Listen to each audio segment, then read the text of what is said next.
sahabat yang baik hati, salam sehat selalu bagi kita yang dikasihi oleh Yesus Kristus. Marilah kita bersatu di dalam doa. Kasih karunia dan damai sejahtera dari Allah Bapa dan dari anaknya Tuhan Yesus Kristus kiranya menyertai kamu sekalian. Amin. Firman Tuhan bagi kita hari ini dari Efesus 2 ayat 22. Di dalam Dia, kamu juga turut dibangun menjadi tempat kediaman Allah di dalam roh. Di bagasan iba nado nang hamu rap di pauliuli, gabe parmiana ni debata di bagasan todii. Dibangun menjadi tempat kediaman Allah. Dalam membangun sebuah rumah, tidak ada yang langsung jadi dalam sekejap dan siap untuk segera ditempati.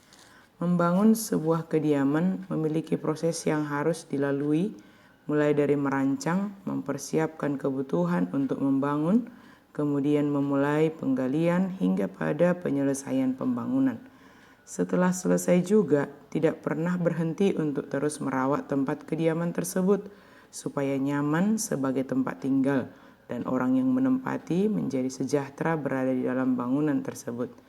Jika kita pemilik bangunan tersebut, pastilah kita berusaha melakukan yang terbaik. Jika ada sesuatu yang rusak dan perlu diperbaiki, segera kita berusaha memperbaikinya supaya tidak menjalar kerusakannya.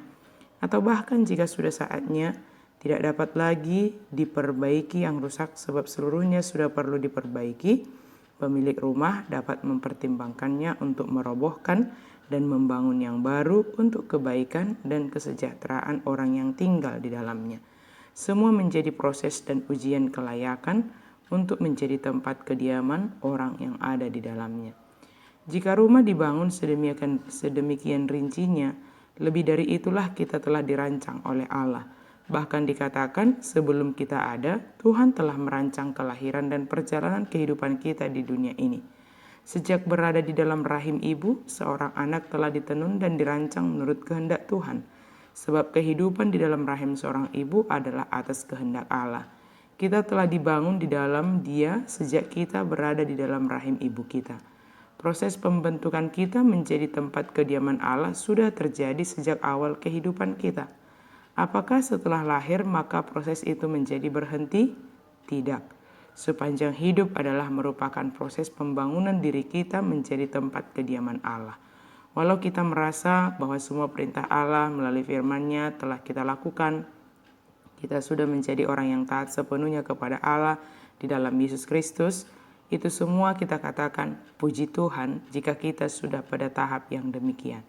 Tetapi Allah tetap setia merawat kita agar kita tidak jatuh dan terjerumus menjadi orang yang menyombongkan perbuatan kita. Jika bibit kesombongan itu ada di dalam hati, Tuhan menolong kita untuk menyingkirkan kesombongan tersebut, agar tidak menjadi merusak segala kebaikan yang ada dalam diri kita.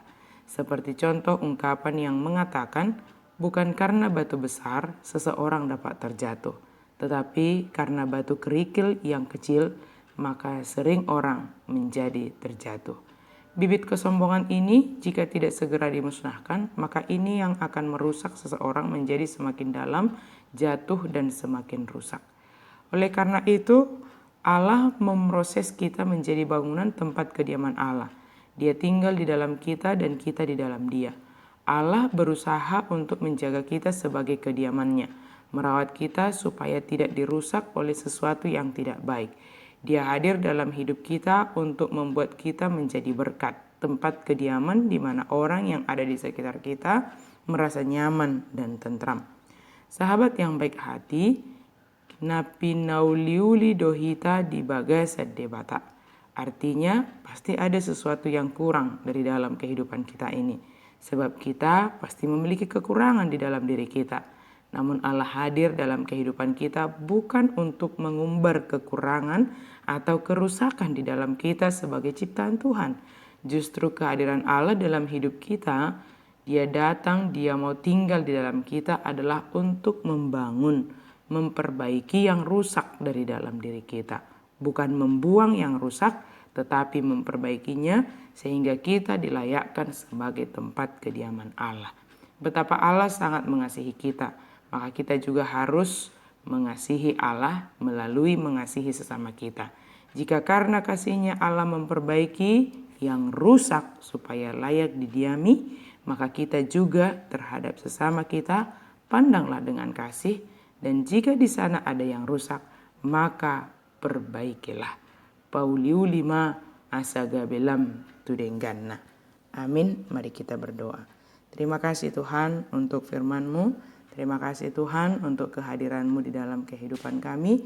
Engkau selalu menuntun kami, memperbaiki kami, memproses kami di dalam kehidupan kami ini, sehingga kami boleh menjadi layak sebagai tempat kediaman Allah.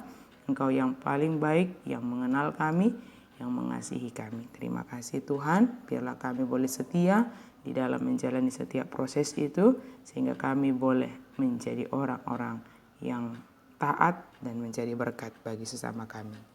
Amin.